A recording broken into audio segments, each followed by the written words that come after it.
Hello, my name is Linda Holland and I'm a teacher of the deaf. I'm working as an educational consultant for the Ear Foundation and the National Deaf Children's Society. And I'm here today to tell you about a resource developed by the National Deaf Children's Society to improve children's working memory. If you look at the link, that will take you straight to the resource. I'm just going to talk you through the resource now. The programme has two components. It has teacher-led games where children learn the rehearsal strategies that's needed. And it has web-based games which children can play alone.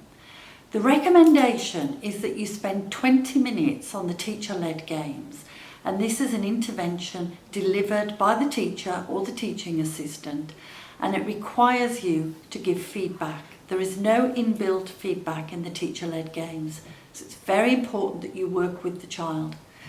Then the web-based games can be done alone. The recommendation is that 40 minutes a week are spent on web-based games. The more computer games the child plays, then the more successful they are at improving their working memory. And you'll see that the web-based games, in principle, are based on the teacher-led games. So if you know how the teacher-led games work, you will know how the web-based games work. It's also important to have an overview. Although it says the child can work on their own, an overview is important.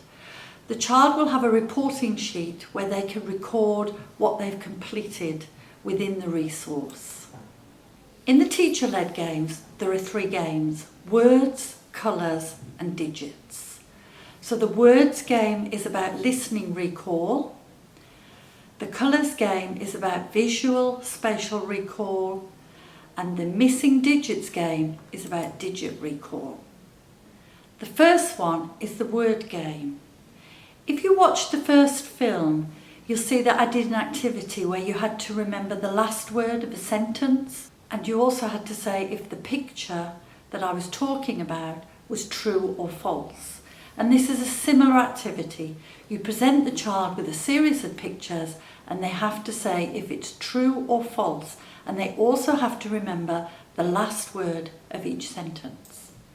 It doesn't really matter if the true or false is correct.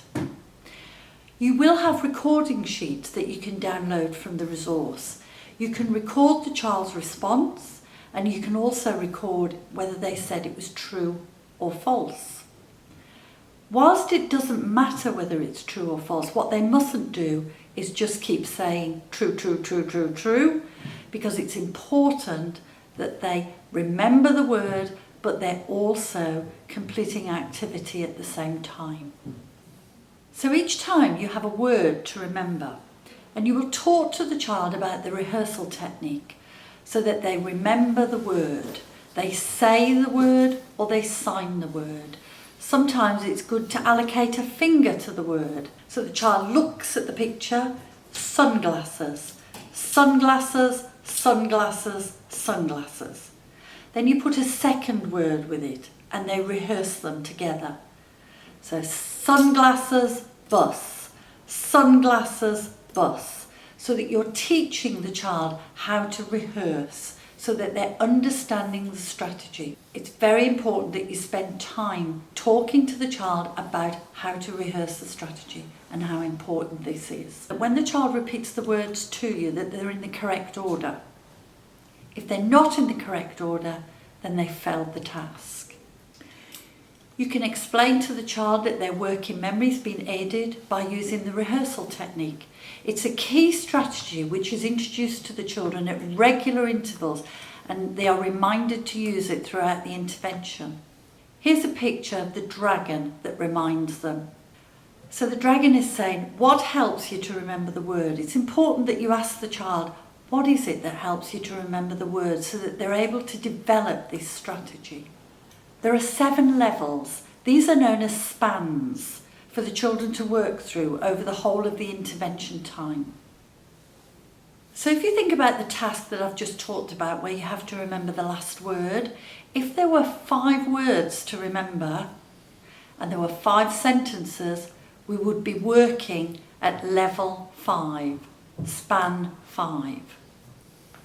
So the children start at span 1. They begin with the 1 sentence and they become familiar with the process. Within the resource, there are PowerPoint presentations which you can work through with the child. There is always a practice exercise, and then the child can become involved in the activity. All spans have 9 trials.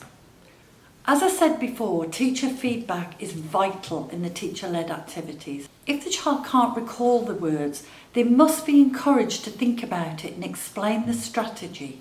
Similarly to the psychological tests, if they get 4 trials correct, they can move on to the next span. So for example, if there were 9 sentences and they got the first 4 correct, you can go on to the next span. If they got 1 correct, 3 not correct, and then the next 3 correct, that's fine. They can move on to the next span. Keeping an appropriate level of challenge is important. If you find that the child's having difficulty with a game, go on to a different type of game. That's what I did when I was using it. And then I returned to this activity and I found that they've got much more into how the resource worked, and they'd been able to develop their rehearsal strategies and were able to retain things much more easily. If you feel that you've worked through an activity and the child's getting a bit bored but you need to go back to it, you'll see that there are alternative sets of sentences for this activity. So there's an alternative, for example, at 2B. So the child has an opportunity to repeat the activity with new sentences and pictures in order that the challenge doesn't become too repetitive. Again, all of these sheets are available on the resource for you to download. The second game is the colours game. This is the visual spatial game. The child is shown a strip of colours and will be asked to remember 2 colours to begin with. They need to use the rehearsal strategy as well as a visual strategy based on where the colours are on the strip. So first of all, spend some time naming the colours and the layout. So look at the colours: red, orange, yellow, green, blue, black. Talk about the colours, talk about the order of the colours. Look at the examples, talk to the child about remembering the colour and where it was placed on the strip. The task starts with 2 colours forwards, then moves on to 2 colours backwards. The child has to remember the colours, blue, red, and then they have to swap the colours. So they say red, blue. Then it moves on to 3 colours forwards, 3 colours backwards, and so on, and goes up to 7 levels. You may find the child's better at it than you are. The child's progress is recorded on the colour game recording sheet. Record the answers they give and give it a mark. Remember to give praise for the correct answers, because as I said, there is no automatic praise on the screen. And again, remember, for correct answers, they can pass to the next level. If you finish the activity, remember to come in at the point at which you left in the previous session. The third game is the digital recall, the missing digit game. They start at level 1, remembering the last digit of a string of 3 numbers. They have to remember the digit in the same order as they appeared. So in a string of 3 digits, the child is asked to rehearse the number. So in this example, it's 8, 4, 6. Explain that they need to recall this string in exactly the same order as it appeared. Then in the next slide, they'll see a question mark in place of the digit they need to recall. So it may say 8, 4, question mark. So you ask them to recall what was the last digit. If you click again, the correct answer will appear, 8, 4, 6. So the child can check if they recalled it correctly. In level 1, for example, they need to remember the last digit of a 3-digit string. 2, 4, 9, they remember 9. In level 2, they need to remember the last 2 digits of a 3-digit string. 1, 6, 7, they need to remember 6, 7.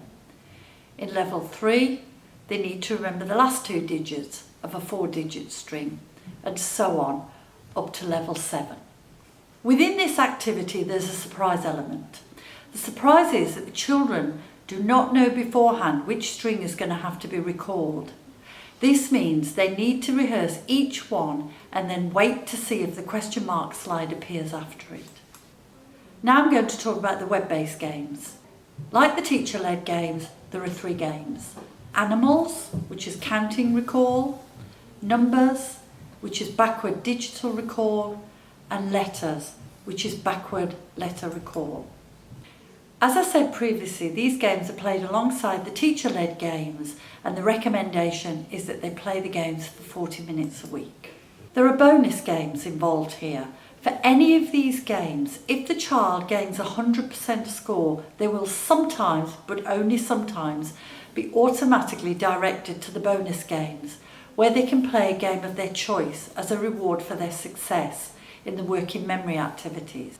These bonus games can be used as an incentive to encourage the children to keep playing the computer-based games.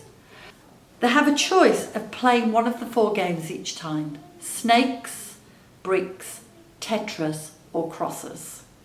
All the information about the teacher-led activities and the web-based games are available on the website from the link we told you about earlier. There's also information there about the research project. There's lots of interesting reading and there's lots of support available within the instructions.